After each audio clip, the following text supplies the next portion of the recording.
बिस्मिल्लाहिर्रहमानिर्रहीम। मुअज़्ज़ज़ सामाईन, अस्सलामुअलैकुम वरहमतुल्लाहि वबरकातुहू। आज आपकी खिदमत में बिस्मिल्लाह आसान उर्दू जर्मन बोलचाल का लेसन नंबर 8 हाजिर है। उम्मीद है आपने पहले तमाम असबाक से खूब फ़ायदा उठाया होगा। आज हम इस सबक में पोजेसिव प्रोनोमन सीखेंगे।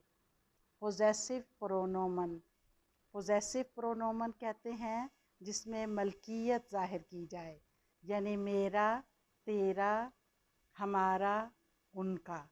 इसको पोजेसिव प्रोनोमन कहते हैं। और इसका एक और नाम है, वो है बेसिट्स अनसाइगेंडस प्रोनोमन। बेसिट्स अनसाइगेंडस प्रोनोमन। ठीक है, तो हम इसको किस तरह देखते हैं कि जैसे पर्सोनल प्रोनोमन होता है, इश, दू, एया, जी, एस, विया, ईयर और जी। तो इश के साथ पोजेसिव प्रोनोमन होता है माइन, माइने और माइन।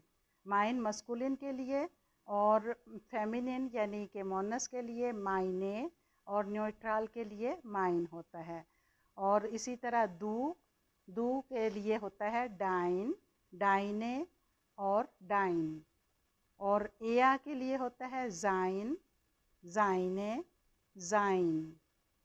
और जी यानी कि मोनस उसके लिए होता है ईयर, ईयरे और ईयर। और एज के लिए भी होता है जाइन, जाइने, जाइन। यानी हम यूँ कह सकते हैं कि एया और एज के लिए जाइन, जाइने और जाइन है, और जी के लिए ईयर, ईयरे और ईयर है। तो ये सिंगुलर फॉर्म में थे। अब हम इसका मतलब बता देते हैं कि इश्क का मतलब है मैं, और माइन का मतलब है मेरा। मायने का मतलब है मेरी, और माइन का मतलब है मेरा। इसी तरह दू का मतलब है तुम, तो डाइन का मतलब है तुम्हारा, और डाइने तुम्हारी, और डाइन तुम्हारा। यह का मतलब है उसका, उस लड़के का, उस मुज़क्कर का। तो उसके लिए पोजेसिव प्रोनोमन होता है जाइन, जाइन, जाइने, जाइन। यानी उसका, उसकी, उसका। और जी मोनस के लिए है, तो इसका मतलब है तुम्हारा, जी। तो इसका पोजेसिव प्रोनोमन होगा ईयर, ईयरे, ईयर। यानी कि तेरा, तेरी या फिर तेरा। और एस जो है उसका है जाइन, जाइने, जाइन। एस का मतलब है वो, न्यूट्रल, वो, न्यूट्रल। तो जाइन यानी उसका, उसकी, उसका। ठीक है, तो अब हम इसके जमा देखते हैं कि प्लूरल में कौन कौन सा लफ्ज़ पोजेसिव प्रोनोमन के तौर पे इस्तेमाल होता है। तो इसमें है विया। विया का मतलब है हम, ये पर्सोनल प्रोनोमन है विया। इसके लिए पोजेसिव प्रोनोमन होता है उनजर, उनजरे, उनजर। ठीक है, विया का मतलब है हम, और उनजर का मतलब है हमारा। और मोनस के लिए है हमारी, और न्यूट्रल के लिए है उनजर, हमारा। ठीक है, ईयर का मतलब है तुम्हारा, तुम सब का। जमा में है ये ईयर, तुम सब का।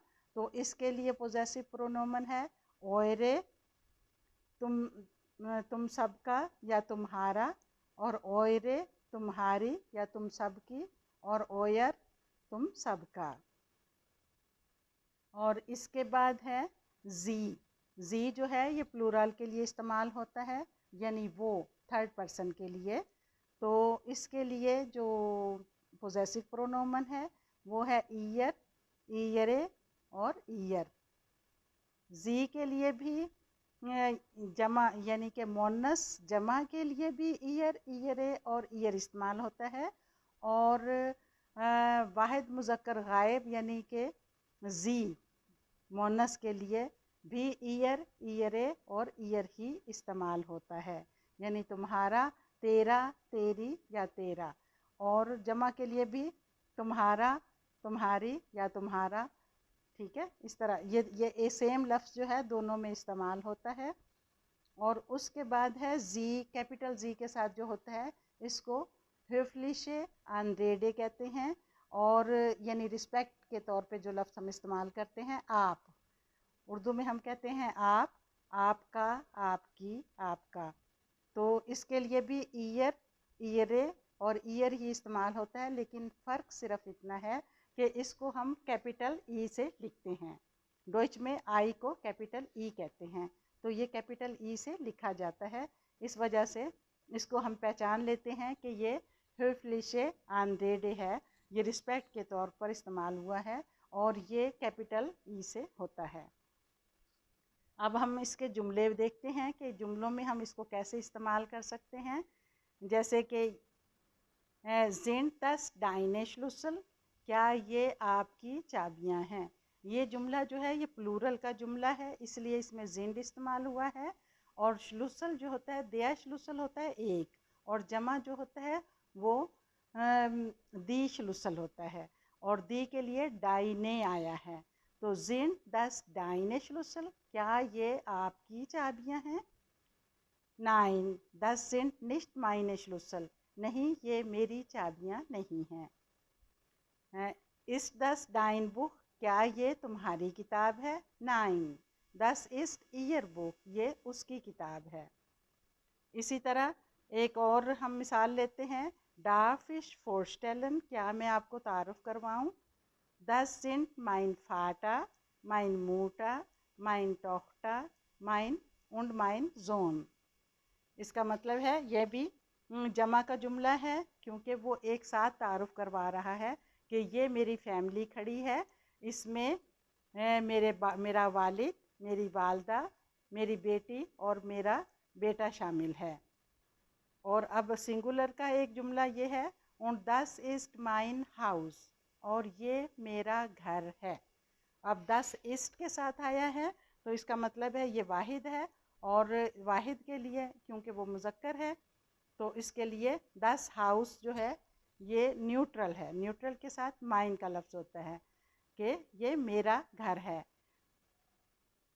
जबकि यहाँ पे चाबियों के साथ जब जमा का लफ्ज़ इस्तेमाल हुआ था तो वहाँ पे डाइने शुलूसल आया था, तो डाइने जो है प्लूरल की वजह से आया था, और यहाँ पर माइन जो है ये सिंगुलर की वजह से आया है। और दूसरा दास हाउस होता है तो माइन हाउस, ये मेरा घर है। अब इसी तरह हम ये देखते हैं, दिया फाटा, दस इस्ट माइन फाटा, यानी कि बाप, ये मेरा बाप है। दी मूटा, दस इस्ट माइने मूटा, यानी कि माँ, ये मेरी माँ है। दस किंड, दस इस्ट माइन किंड, ये बच्चा, ये मेरा बच्चा है। तो अब जमा में हम ये जुमला बनाएंगे तो जो एल्ट्रन है, दी एल्ट्रन, इसका मतलब है इसमें दो शामिल हैं। एल्ट्रन कहते हैं माँ बाप को, फाटा प्लस मोटा एल्ट्रन होते हैं, दी एल्ट्रन। दस सिंट माइने एल्ट्रन, ये मेरे माँ बाप हैं। तो इस तरह हमने ये जुमले बनाए हैं। अब हम एक जुमले को लेकर तमाम पर्सोनल प्रोनोमन के साथ हम ये जुमला बनाएंगे। जैसे कि दिया फाटा, तो हम बनाएंगे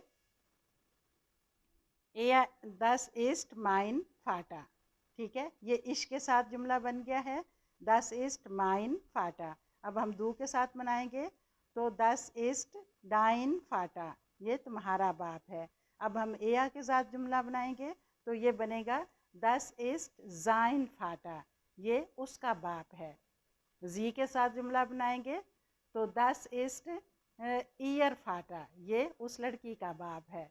एज के साथ जब जुमला बनाएंगे, एज के साथ जब जुमला बनेगा तो वो होगा कि एज दस ईस्ट जाइन फाटा, ये उसका बाप है। अब बिया के साथ हम यही जुमला बनाएंगे तो हम कहेंगे दस ईस्ट उनजर फाटा, ये हमारा बाप है। और ईयर यानी कि तुम सब का, तो उसके साथ हमारा जुमला बनेगा दस ईस्ट ओरे फाटा, ये तुम सब का बाप है। और अब हम जी के साथ जब ये जुमला बनाएंगे, जी प्लूरल के लिए, तो इसका बनेगा दस इस ईयर फाटा, ये उनका बाप है। ठीक है, दस इस ईयर फाटा, ये उनका बाप है। और जब höflich के लिए हम बनाएंगे höflich Anrede में जी के साथ, तो दस ist ईयर फाटा, ये आपका बाप है। तो आपको पता चला कि जुमले में कैसे तब्दीली आती है। इसी तरह अब आप कोशिश करें कि दी मूटा और द स्किन का जुमला आप तमाम पर्सोनल प्रोनोमन के साथ पोजेसिव प्रोनोमन लगाते हुए आप इसकी कोशिश करें। आज की वीडियो में बस इतना ही। इंशाल्लाह अगली वीडियो में फिर हाजिर होंगे। अल्लाह हाफिज़।